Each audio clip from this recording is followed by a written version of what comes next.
नमस्कार मित्रांनो, स्वागत आहे तुमचे तुमच्या चॅनलमध्ये माझे हॅलो टीचरमध्ये। आज ज्या विषयावर चर्चा करणार आहोत ते हा इंडस्ट्री 4.0 हा सिलेबस जो महत्त्वाचा सिलेबस आहे एग्जाममध्ये। ITI इन्स्ट्रक्टरची जी एग्जाम होणार आहे त्याच्यामध्ये अत्यंत महत्त्वाचा सिलेबस म्हणजे इंडस्ट्री 4.0चा आहे। बाकीचे जे ट्रेड वाईज क्वेश्चन आहेत त्याचे व्हिडिओ आपण अगोदर चॅनलमध्ये बघितले आहे। ज्यांनी नसेल बघितले त्यांनी कृपया चॅनलमध्ये जाऊन बघू शकता। तर इंडस्ट्री 4.0 बद्दल थोडक्यात महत्त्वाची जी माहिती आहे MCQ क्वेश्चन आहे आणि पार्श्वभूमी आहे हे आपण समजून घेऊया। तर इंडस्ट्री 4.0ची जी सुरुवात झाली ते कशी झाली, केव्हा झाली, कोणत्या शतकापासून सुरुवात झाली, हे सगळ्या गोष्टी आणि 18 आणि 1.0, 2.0 आणि 3.0 याच्याबद्दल पण थोडक्यात माहिती याच्यामध्ये आपण बघणार आहोत। तर सुरुवातीला काही MCQ क्वेश्चन बघणार आहोत आणि नंतर याची जी पार्श्वभूमी आहे ते क्लिअर करणार आहोत। तर चला स्टार्ट करूया। तर क्वेश्चन नंबर 1 आहे, IBM सोफिया हा कोण होती, मतलब IBM सोफिया ही कोण होती।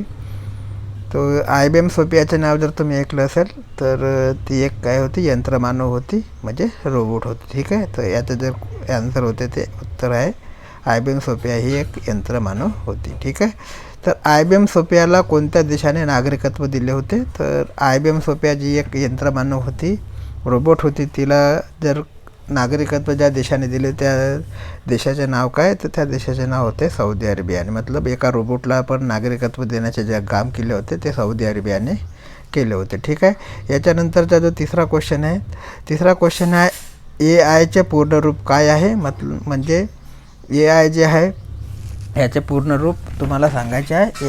AIचा फुल फॉर्म तुम्हाला सांगायचा आहे, तर याचे जे उत्तर होते ते होते आर्टिफिशियल इंटेलिजन्स। ठीक आहे, महत्त्वाचा क्वेश्चन आहे, हा क्वेश्चन परीक्षेमध्ये येऊ शकतो आणि जेवढे क्वेश्चन घेणार आहोत ते सगळे क्वेश्चन परीक्षेच्या दृष्टिकोनातून अत्यंत महत्त्वपूर्ण राहणार आहेत। तर IBM सोफिया हे कोण होती, ते एक यंत्रमानव होती, म्हणजे रोबोट होते, हे लक्षात ठेवायचे आहे तुम्हाला। याच्यानंतर IBM सोफियाला कोणत्या देशाने नागरिकत्व दिले होते, ते सौदी अरेबियाने दिले होते। आणि AIचे पूर्ण रूप काय आहे, मतलब AIचा फुल फॉर्म काय आहे, तर तो आर्टिफिशियल इंटेलिजन्स आहे। ठीक आहे, याच्यानंतर क्वेश्चन नंबर 14 जो आहे, मी हे क्वेश्चन जे आहे मतलब हाताने लिहिलेलं क्वेश्चन आहे, महत्त्वाचे जे क्वेश्चन वाटतात ते हाताने लिहिलेले क्वेश्चन आहे सर्व। तर ते क्वेश्चन तुम्हाला व्हेरीफाय करून घ्यायचे आहेत, मतलब म्हणजे एकदम जे क्वेश्चन मला वाटतात की परीक्षेमध्ये विचारले जाण्याचे चान्सेस आहे त्या क्वेश्चनवर मी व्हिडिओ बनवत आहे। याच्यानंतर जो क्वेश्चन आहे, क्वेश्चन नंबर 14 आहे, इंडस्ट्री 1.0ची सुरुवात कोणी केली।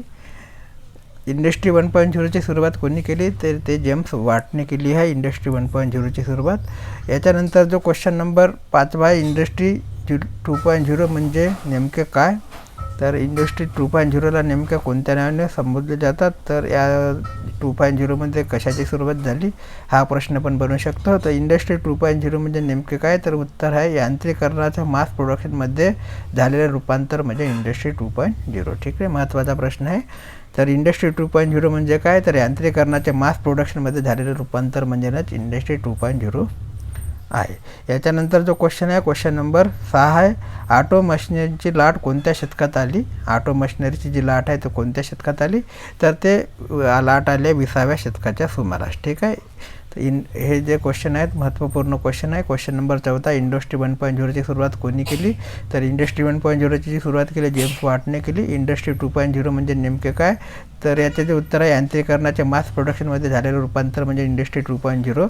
आणि 6वा क्वेश्चन आहे, ऑटोमेशनची लाट कोणत्या शतकात आली, तर 20व्या शतकात जे आहे ऑटोमेशनची लाट आली सुमारास। ठीक आहे, याच्यानंतरचा जो क्वेश्चन आहे, क्वेश्चन नंबर 7 आहे।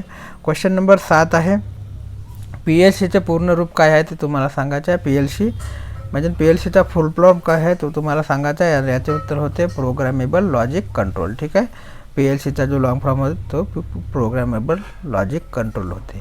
याच्यानंतर जो क्वेश्चन नंबर 8 आहे, 3.0 म्हणजे काय, तर अगोदर आपण बघितलं 2.0 म्हणजे काय, आता बघत आहोत 3.0 म्हणजे काय, इंडस्ट्री 3.0 म्हणजे काय, तर याचे जे उत्तर आहे इलेक्ट्रॉनिक, संगणक व ऑटोमेशनची लाट। ठीक आहे, इंडस्ट्री 2.0 आणि 3.0, 3.0 म्हणजे काय झालं, इलेक्ट्रॉनिक, संगणक आणि ऑटोमेशनची लाट, आणि 2.0 म्हणजे मास प्रोडक्शन। ठीक आहे, याच्यानंतर जो क्वेश्चन आहे, याच्यानंतरचा जो क्वेश्चन आहे, क्वेश्चन नंबर 8 क्वेश्चन इथं कंप्लीट झाले. याच्यानंतरचा जो क्वेश्चन आहे, क्वेश्चन नंबर 1 आहे, what is the full form of IoT. तर IoTचा जो फुल फॉर्म आहे तो तुम्हाला सांगायचा आहे. What is the full form of IoT. Option number A मध्ये दिला internet of things, option number B मध्ये दिला idea of things, option number C मध्ये दिला आहे इंटिग्रेशन ऑफ थिंग्स आणि ऑप्शन नंबर डी मध्ये दिला आहे इन्स्टिट्यूट ऑफ थिंग्स. तर याचा जर क्वेश्चन जो राइट आंसर होते इंटरनेट ऑफ थिंग्स. ठीक है, क्वेश्चन नंबर इसका जो है ये राइट आंसर हो जाएगा. तो what is the full form of LOT. LOTचा लॉन्ग फॉर्म काय आहे तर इंटरनेट ऑफ थिंग्स आहे. याच्यानंतर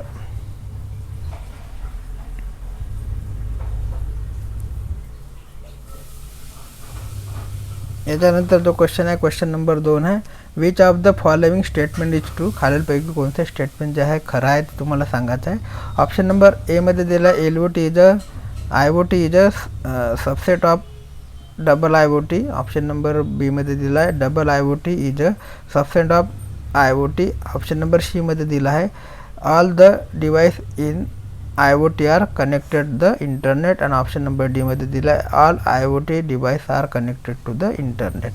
तर क्वेश्चन नंबर 2चे जे करेक्ट आन्सर आहे ते आहे option number B, double IoT is a subset of IoT. ठीक आहे, तर याचा जो करेक्ट आन्सर होते ऑप्शन नंबर बी होते. काही क्वेश्चन जे इंग्लिशमध्ये दिलेले आहेत, काही क्वेश्चन मराठीमध्ये दिलेले आहेत. तर याचं जे मागचे जे कारण आहे की जे टेक्निकल क्वेश्चन आहेत ते इंग्लिशमध्ये चांगल्या प्रकारे समजू शकतात, त्याच्यामुळे ते टेक्निकल क्वेश्चन टेक्निकल लँग्वेजमध्ये लिहिलेलं बरं असतं. त्यामुळे जे टेक्निकल क्वेश्चन आहे ते इंग्लिशमध्ये आपण व्हिडिओ बघत आहोत, हा मराठीमध्ये त्याला समजून घेऊया. याच्यानंतर क्वेश्चन नंबर 3 आहे, what is the smart factory. तर स्मार्ट फॅक्टरी म्हणजे काय. तो ऑप्शन नंबर ए मध्ये दिला आहे robots who will replace people. Option number B मध्ये दिला आहे factories and logistic system that will operate and organise themself without human interaction. Option number C मध्ये दिला आहे factories and logistic system that will organise themself by the human interaction. And option number D मध्ये दिला all of the above. तो question number जो 3 आहे त्या 3ऱ्या क्वेश्चनचा जर करेक्ट आन्सर होईल तर ते ऑप्शन नंबर बी होत आहे factories and logistic system that will operate and organise themself without human interaction. ठीक आहे, स्मार्ट फॅक्टरी म्हणजे काय तर मानवाचा उपयोग न करता सिस्टम जो लॉजिस्टिक सिस्टम आहे त्याला हँडल केले जाते, ऑपरेट केले जाते, त्याला स्मार्ट फॅक्टरी असे म्हणतात. याच्यानंतर जो क्वेश्चन आहे क्वेश्चन नंबर 4 आहे, which country government introduced the industry 4.0 accept. तर कोणत्या देशाने त्या इंडस्ट्री 4.0 ॲक्सेप्ट केला होता सुरुवातीला. तो ऑप्शन नंबर ए मध्ये दिला आहे United State of America. Option number B मध्ये दिला आहे फ्रान्स, सी मध्ये दिला आहे जर्मनी आणि ऑप्शन नंबर डी मध्ये दिला आहे ग्रेट ब्रिटन. तर याचा जर करेक्ट आन्सर होते ते होते option number C Germany. Important question आहे, एक्झाममध्ये 100% पूछला जाणार. याच्यानंतर जो क्वेश्चन आहे क्वेश्चन नंबर 5 आहे, which one of the industrial revolution use electrical energy to create mass production for the first time. Which one of the industrial revolution use electrical energy to create mass production for the first time. Option number A मध्ये दिला first industrial revolution, option number B मध्ये second industrial revolution, option number C मध्ये दिला आहे third industrial revolution आणि option number D मध्ये दिला आहे फोर्थ इंडस्ट्रियल रिव्होल्यूशन. तर याचा जे करेक्ट आन्सर होते ते ऑप्शन नंबर बी होते सेकंड इंडस्ट्रियल रिव्होल्यूशन. याच्यानंतर जो क्वेश्चन आहे क्वेश्चन नंबर 6 आहे, what are the advantage of industry 4.0. तर 4.0 इंडस्ट्री 4.0चे ॲडव्हान्टेज काय आहे ते विचारलं गेलं आहे. ऑप्शन नंबर ए मध्ये दिला improve productivity and efficiency, option number B मध्ये दिला आहे low cost of implementation, option number C मध्ये creating more vacancies for workers and option number D मध्ये दिला आहे no risk of hacking into the internet network. तर question number 6चा जो करेक्ट आंसर होता है तो ऑप्शन नंबर ए होता है, मतलब इम्प्रूव प्रोडक्टिविटी एंड इफिशियंसी, मतलब प्रोडक्टिविटी एंड इफिशियंसी इम्प्रूव करना जो है इंडस्ट्री 4.0चा काम है. याच्यानंतर जो क्वेश्चन है क्वेश्चन नंबर 7 है, मेकॅनिझेशन आहे. ऑप्शन नंबर ए मध्ये दिला आहे when a human operator machine, option number B मध्ये दिला using machine to the work interest of humans, option number C मध्ये दिला आहे installation machines into the human body आणि ऑप्शन नंबर डी मध्ये दिला आहे ॲडव्हान्सिंग मशीन टेक्नॉलॉजी. तो क्वेश्चन नंबर जो 7 आहे त्याचे जे करेक्ट आन्सर होते ते ऑप्शन नंबर बी होत आहे. ऑप्शन नंबर बी याचे करेक्ट आन्सर होत आहे. ठीक आहे. याच्यानंतर जो क्वेश्चन आहे क्वेश्चन नंबर 8 बघूया. क्वेश्चन नंबर 8मध्ये आहे who invented the assembly line. Option number एमध्ये अँड्रू कार्गिन, ऑप्शन नंबर बीमध्ये कॅनलेस वँडरबिल्ट, ऑप्शन नंबर सीमध्ये दिला जॉन डी रॉकफेलर आणि ऑप्शन नंबर डीमध्ये दिला हेनरी फोर्ड. तर याचा जो करेक्ट आन्सर होते ऑप्शन नंबर डी होते हेनरी फोर्ड. आणि हा पण IMP क्वेश्चन आहे, हा विचारू जाऊ शकतो. याच्यानंतर जो क्वेश्चन आहे क्वेश्चन नंबर 9 आहे this company was the first to utilise a robotic system in its production line. तर कोणत्या कंपनीने ज्या प्रोडक्शन लाईन्समध्ये सर्वप्रथम रोबोटिक सिस्टमचा यूज केला. ऑप्शन नंबर एमध्ये दिला आहे Ford Motors company, option number बीमध्ये दिला वॉक्सवॅगन कंपनी, ऑप्शन नंबर सीमध्ये दिला जनरल मोटर कंपनी आणि ऑप्शन नंबर डीमध्ये दिला आहे टोयोटा. याचा करेक्ट आंसर होते जनरल मोटर कंपनी. काय ऑप्शन नंबर सी इसका करेक्ट आंसर हो जाता है. इसके बाद जो क्वेश्चन है क्वेश्चन नंबर 10 है द फर्स्ट इंडस्ट्रियल रिवोल्यूशन वाज brought in by what technology. Option number एमध्ये दिला स्टीम पॉवर, ऑप्शन नंबर बीमध्ये दिला electricity and mass production, option number सीमध्ये दिला computer and semiconductor and option number डीमध्ये दिला ॲग्रिग्रीन्स रॉयट्स अँड टर्वेशन. तर याचा जे करेक्ट आन्सर होते ते ऑप्शन नंबर ए होते स्टीम पॉवर. याच्यानंतर जे क्वेश्चन आहे क्वेश्चन नंबर 11 आहे in the digital age third industrial revolution what two major invention charges production and paved the way to automation.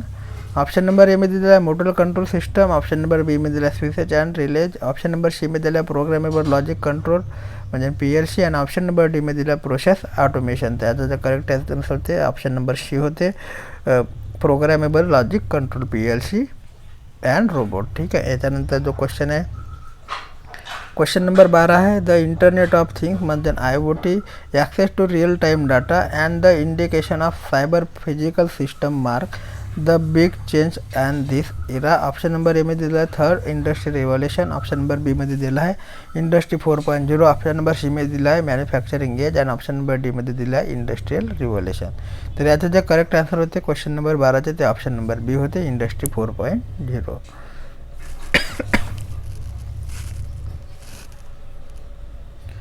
याच्यानंतरचा तो क्वेश्चन आहे क्वेश्चन नंबर 13 आहे when did the first industrial revolution take place.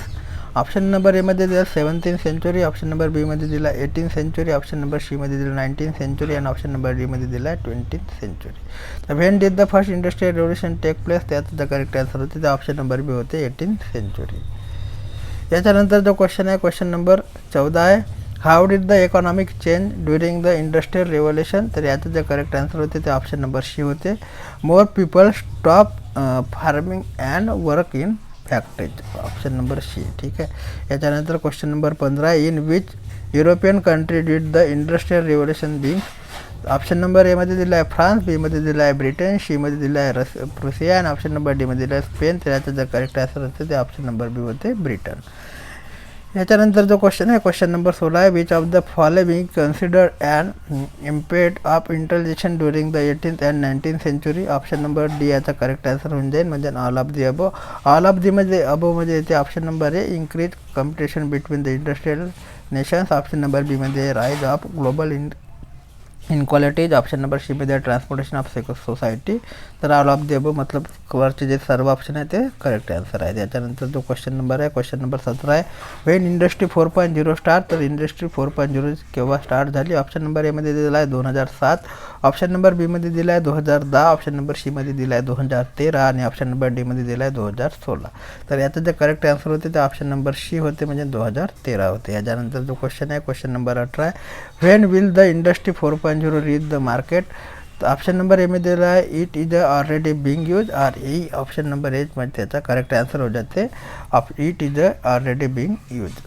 याच्यानंतर जो question आहे question number 19 आहे in which year was the term industry 4.0 first introduce. तर industry 4.0चा जो इंट्रोड्यूस झाला फर्स्ट टाईम केव्हा झाला तर त्याचा जो करेक्ट आन्सर होते तर ऑप्शन नंबर सी होते 2011 होते. ठीक आहे 2011मध्ये. याच्यानंतर जो क्वेश्चन आहे क्वेश्चन नंबर 20 आहे what are the objective of industry 4.0. तर इंडस्ट्री 4.0चा ऑब्जेक्टिव्ह काय आहे. ऑप्शन नंबर एमध्ये दिला आहे enable self controlling, option number बीमध्ये दिला इन्क्रीज इफिशियन्सी, ऑप्शन नंबर सीमध्ये दिला रिड्यूस कॉम्प्लेक्सिटी आणि ऑप्शन नंबर डीमध्ये दिला ऑल ऑफ दी अबो. तर याचं जर करेक्ट आन्सर होते ते पण ऑल ऑफ दी अबो होते म्हणजे ऑप्शन नंबर डी होते. याच्यानंतर जर करेक्ट क्वेश्चन आहे what is the internet of things IoT काय आहे. आता याचा जो करेक्ट आन्सर आहे तो ऑप्शन नंबर सी आहे इम्प्रेग्नेटेड टेक्नॉलॉजी, ठीक आहे, ऑप्शन नंबर सी. याच्यानंतर जो क्वेश्चन आहे, क्वेश्चन नंबर आहे which of the following is an example of cloud storage. Cloud स्टोरेजचं एक्झाम्पल काय आहे ते तुम्हाला सांगायचं आहे. याचा जो करेक्ट आन्सर होऊन जाते तो ऑप्शन नंबर ए होते, गुगल ड्राईव्ह. गुगल ड्राईव्ह हे क्लाउड स्टोरेजचं उदाहरण आहे. याच्यानंतर जो क्वेश्चन आहे, क्वेश्चन नंबर आहे cloud storage can be provided as a service by allowing your data to be store. याचा जो करेक्ट आन्सर होते ते ऑप्शन नंबर ए होते, remotely on the host company सर्व ऑप्शन नंबर ए. तर आपण डायरेक्ट याच्यामध्ये जे क्वेश्चन जे आन्सर करेक्ट आहे त्याचे आन्सर बघूया, कारण की त्याच्यामुळे आपला टाईम फार वाचणार आहेत, नाहीतर व्हिडिओ फार लंबा होईल आणि आपला बाकीचा जो सिलेबस आहे तो इनकम्प्लीट होईल. त्याच्यामुळे क्वेश्चनचे डायरेक्ट जे आन्सर आहे ते आन्सरवर आपण फोकस करूया. तुम्हाला जर पूर्ण क्वेश्चनचे ऑप्शन वाचायचे असेल तर तुम्ही वाचू शकता. आपण आन्सरमध्ये तो ऑप्शन बघूया ज्याच्यामध्ये जो करेक्ट आन्सर आहे, ठीक आहे. याच्यानंतर जो क्वेश्चन आहे a cloud computing company for example of AWS and Microsoft Azure usually provided. तर याचा जो करेक्ट आन्सर होऊन जाते तो ऑप्शन नंबर डी होऊन जाते, मतलब storage software processing and infrastructure as a service. याच्यानंतर जो क्वेश्चन आहे, question number cloud computing service such as a storage and software. तर याचा जो करेक्ट आन्सर होते तो ऑप्शन नंबर डी होते, can be assessed on any device that is connected to the internet. तुम्ही याचे स्क्रीनशॉट पण घेऊ शकता तुम्हाला अभ्यास करायचा असेल तर. याच्यानंतर जो क्वेश्चन असणार आहे, disadvantage of cloud storage is that. Cloud स्टोरेजचे डिसॲडव्हान्टेज काय आहे, तर याचा जो क्वेश्चन आन्सर आहे तो आहे option number B. Option number B म्हणजे your data is valuable to hacking because your data can be accessed from any device with the internet connection. याच्यानंतरचा जो क्वेश्चन आहे which of the following is true for IoT. IoTच्या बाबतीत कोणते जो statement आहे ते खरं आहे ते तुम्हाला सांगायचं. ऑप्शन नंबर एमध्ये दिला IoT adds intelligence to advice. Option number बीमध्ये IoT created network of connected devices. आणि ऑप्शन नंबर सीमध्ये दिला IoT devices should have a unique identity. तर याचं जे करेक्ट आन्सर होते ते ऑप्शन नंबर डी होते, ऑल ऑफ दी अबव, मतलब ऑप्शन नंबर ए, बी आणि सी हे सर्व करेक्ट आहेत. याच्यानंतर जो क्वेश्चन आहे, what does CPC stand for. Central processing system. What is the CPC stand for. याचा जे करेक्ट आन्सर होते ते होते ऑप्शन नंबर सी, मतलब सायबर फिजिकल सिस्टम. तर CPCचा जो लॉंग फॉर्म आहे तो सायबर फिजिकल सिस्टम आहे. इम्पॉर्टंट क्वेश्चन आहे आणि IMP क्वेश्चन आहे, टिकमार्क करून ठेवा. याच्यानंतर जो क्वेश्चन आहे in smart warehouse sensors and actors connected through. याचा जो करेक्ट आन्सर होते तो ऑप्शन नंबर सी होते, स्मार्ट गेटवे होते, ठीक आहे. याचा जो करेक्ट आन्सर येईल ऑप्शन नंबर सी होते, स्मार्ट गेटवे होते. याच्यानंतर जो क्वेश्चन आहे, what is the most important role of data in industry 4.0. तर याचा जो करेक्ट आन्सर आहे ते ऑप्शन नंबर बी आहे, business transformation can be intelligent by analysing and comparing various system of data. याचा जो करेक्ट आन्सर आहे ऑप्शन नंबर बी आहे. याच्यानंतरचा जो क्वेश्चन आहे which of the following are source of big data. तर याचा जो आन्सर होते तो ऑप्शन नंबर ए, बी आणि सी तीन पण होते, मतलब ऑप्शन नंबर एमध्ये दिला आहे सोशल मीडिया, बीमध्ये दिला आहे सेन्सर आणि ऑप्शन नंबर सीमध्ये दिला इलेक्ट्रॉनिक मेडिकल रेकॉर्ड. हे सर्व ऑप्शन बरोबर आहे. त्याच्यानंतर जो क्वेश्चन आहे, which of the following is not an industry 4.0 pillar. 4.0 industry 4.0चा पिलर कोणता नाही आहे ते सांगायचं. ऑप्शन नंबर एमध्ये दिला IoT, बीमध्ये दिला सिम्युलेशन, सीमध्ये दिला डिझायनेशन आणि ऑप्शन नंबर डीमध्ये दिला ऑटोमेशन रोबोट. याचा जो करेक्ट आन्सर आहे तो आहे डिजिटेशन. हे डिजिटेशन जो आहे तो IoTचा इंडस्ट्री 4.0चा पिलर नाही आहे. याच्यानंतर जो क्वेश्चन आहे रिक्त स्थान दिया है, involve the design construction and operation of robot. याचा जो करेक्ट आन्सर आहे ते रोबोटिक आहे, ठीक आहे. ऑप्शन नंबर याचा करेक्ट आन्सर आहे. याच्यानंतर जो क्वेश्चन आहे how many design principle are apply for industry 4.0. तो इंडस्ट्री 4.0 में कितने डिज़ाइन प्रिंसिपल जो है अप्लाई किए गए. याचा जो करेक्ट आन्सर है ऑप्शन नंबर डी हो जाता है, मतलब ऑप्शन नंबर डी 6 याचा करेक्ट आन्सर होता है. याच्यानंतर जो करेक्ट क्वेश्चन आहे, which of the following not an industry 4.0 designing principle. तर याचा जो करेक्ट आन्सर आहे ते ऑप्शन नंबर सी आहे, सिम्युलेशन आहे, ठीक आहे. हा पण IMP क्वेश्चन आहे. याच्यानंतर जो क्वेश्चन आहे what is the additive manufacturing. तर याचा जो करेक्ट आन्सर आहे तो आहे the process by which a model of the final product can quickly be made. Question number जो आहे त्याचा जो correct answer option number A होता है। याच्यानंतर जो क्वेश्चन आहे in the respective of industry 4.0 simulation is, याचा जो करेक्ट आन्सर होता है तो ऑप्शन नंबर ए होता है a supportive tool to follow the reflection grated the various parameter change and enable the valuation design making. याच्यानंतर जो क्वेश्चन आहे क्वेश्चन नंबर आहे सायबर फिजिकल सिस्टम मतलब CPS can be explain as, याचा जो correct answer होते ते option number D होते supportive technology for the organisation and coordination of networking system between it physical interference and computation capability. जे त्याच्यानंतर जो क्वेश्चन आहे which of the following is not the correct set of industry 4.0 technology, याचा जो correct answer होता है तो option number B होता है adaptive robotics, cyber physical system, mobile device and additive manufacturing. याच्यानंतर जो क्वेश्चन आहे the main motivation of industry 4.0 is the connection and integration of manufacturing and service system to provide, याचा जो correct answer होता है तो ऑप्शन नंबर डी होता है मतलब ऑल ऑफ द अबव होता है effective adaptability end coordination end efficiency. तर याचा जो करेक्ट आंसर होता है तो ऑल ऑफ द अबव होता है मतलब तीन पण आंसर जे दिले आहे ते सत्य आहे। याच्यानंतर जो क्वेश्चन आहे as per the proposed framework for industry 4.0 interoperability of communicative components cloud be satisfied using, याचा जो करेक्ट आंसर होता है तो ऑप्शन नंबर सी होता है कम्युनिकेशन एंड नेटवर्किंग। याच्यानंतर जो क्वेश्चन है as per the proposed framework for the industry 4.0 real time data management design principle cloud be fulfilling using, याचा जो करेक्ट आंसर होता है तो ऑल ऑफ द अबव होता है। ऑल ऑफ द अबव म्हणजे option number A, option number B आणि option number C हे तीन पण करेक्ट आहे। ऑप्शन नंबर ए मध्ये दिला आहे data analysis and artificial intelligence, option number B मध्ये दिला आहे sensor and actuator, option number C मध्ये दिला आहे RFID अँड RTLS टेक्नॉलॉजीज। याच्यानंतर जो क्वेश्चन आहे as per the proposed framework for the industry 4.0 real time data management design principle cloud be fulfilling using, याचा जो करेक्ट आंसर होता है तो पण ऑल ऑफ द अबव होता है। याच्यानंतर जो क्वेश्चन है as per the proposed framework for the industry 4.0 which of the following technologies fulfill the realization design principle, याचा जो करेक्ट आंसर होता है तो ऑप्शन नंबर बी होता है मतलब data analytic and artificial intelligence. याच्यानंतरचा जो क्वेश्चन आहे याच्यानंतर जो MCQ क्वेश्चन आहे ते संपले आहेत। याच्यानंतर जे आहे तो आपला बेसिक नॉलेज आपल्याला बघायचा आहे, इंडस्ट्री 4.0चा इतिहास आपल्याला बघायचा आहे। तर इंडस्ट्री 4.0चा जो इतिहास आहे तो आपण समोरच्या व्हिडिओत बघूया। आता करता एवढंही लक्षात ठेवा तुम्ही आतापर्यंत जेवढे क्वेश्चन झाले तो एक वेळा रिपीट करून घ्या।